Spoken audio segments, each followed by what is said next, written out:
લાગે છે પપ્પા સૂઈ ગયા છે. જોકે સારું જ છે ને, એ તો પાછા મને સવાલ કરત, ક્યાં જાય છે, એકલી જવાની છે કે પછી કોઈ સાથે છે. કિંજલ,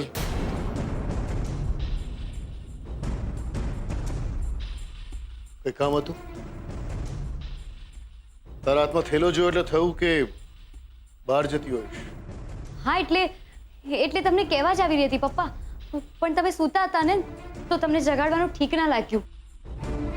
તારે મને જગાડવાનું બેટા, તને ઠીક લાગે કે ન લાગે?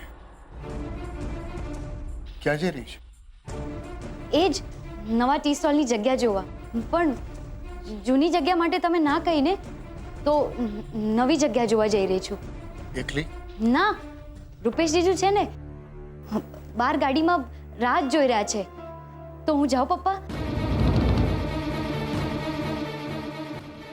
પપ્પા આમ કેમ જોઈ રહ્યા છો? સાચું કહી રહી છું.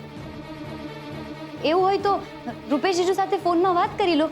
નહીં, એની જરૂર નથી. હું તો એ વિચારતો હતો કે સાચા હૃદયથી કરેલી પ્રાર્થના કેવી સંભળાતી હોય છે, કબૂલ પણ થાય છે. આજે મેં કુલદેવી માને કહ્યું, જો હું ના કહીશ ને તો મારી કિંજલ મારા શબ્દોની બહાર ક્યારે નહીં છે. એ મારું માન છે, સ્વમાન છે, સ્વાભિમાન છે. એ જ માર્ગ બતાવે છે બેટા. થેન્ક યુ બેટા. તે મારા વિશ્વાસને વધુ દ્રઢ, વધુ મજબૂત બનાવ્યો છે. પપ્પા તો હવે હું જાઉં? ટાઈમ ઓછો છે અને કામ ઘણું બધું. કિંજલ, ઓહ નો, આજે પપ્પા કેમ મને આમ વારે વારે રોકી રહ્યા છે?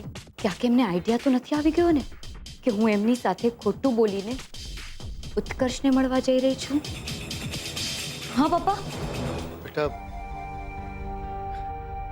કાલે હું તારા પર ખીજાયો હતો ને, એ માટે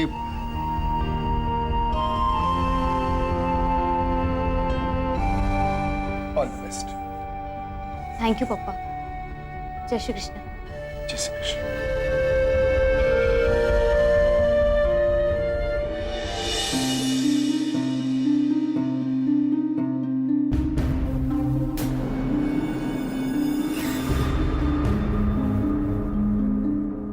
મને માફ કરી દેજો પપ્પા.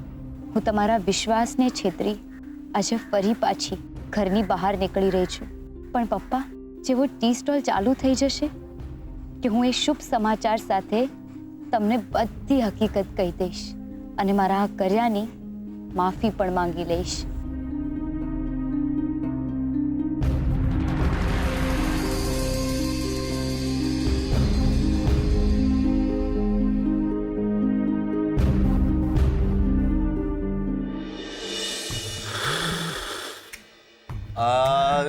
वे अंधारा मामा रोड अकस्मात रखमाण.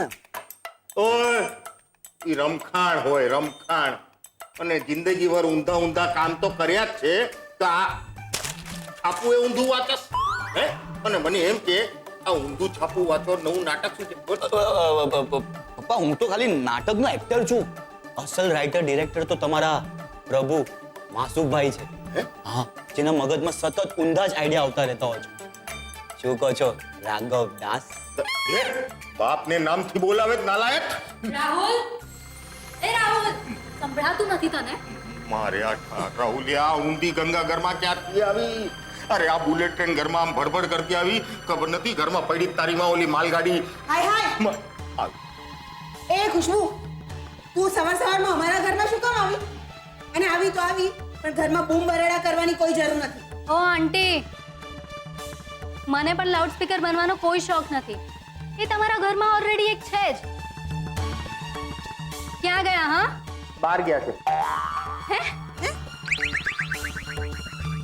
ને રાહુલ, શું છે? હા, કેટલી ઉધારી? એક હદ હોય. ઓલો બાબુ મને પૂછતો તો बॉस धंधे में धोखा नहीं चलता. આપણી વચ્ચે વાત ક્લિયર હતી ને? હું તને આઈડિયા આપીશ ને તું મને પ્રોફિટ. થઈ હતી કે નહીં વાત? હા થઈ હતી ને. પણ તું જો શાંત થઈ જા. ચાલ આપણે રૂમમાં જઈને વાત કરીએ. ચાલ. ના, જરાય નહીં. તારે જે વાત કરવી હોય ને અહીંયા મારી સામે ઊભી રહીને જ કર. એટલે ખબર તો પડે કોણ ક્યાં કેવી ખીચડી રાંધી રહ્યું છે. એટલે એટલે કહો ને કે તને પીળી મગની દાળની ખીચડી ભાવે છે કે પછી લીલી કોતરાવાળી મગની દાળની ખીચડી ભાવે છે એમ પૂછે છે સરસ. નહીં સરસ? ના, જરાય નહીં. હા, પણ મારે જોવું છે કે તારા આ બધા આઈડિયાથી મારો દીકરો કે અમારા ભટ્ટ પરિવાર ઉપર કોઈ નવી મુસીબત તો નથી આવી રહી ને? અને ટી મેળામાં તારું કારસ્તાન તો જોઈ લીધું ને અમે. અને તારી લાગવગથી છાપામાં જે છપાયું એનાથી તારું તો કઈ ના ગયું. પણ મારા દીકરાના કપાળ પર સદાયને માટે ભાગેડુનું લેબલ લાગી ગયું. એટલે તારે જે વાત કરવી હોય ને એ અહીંયા અમારી સામે જ કર.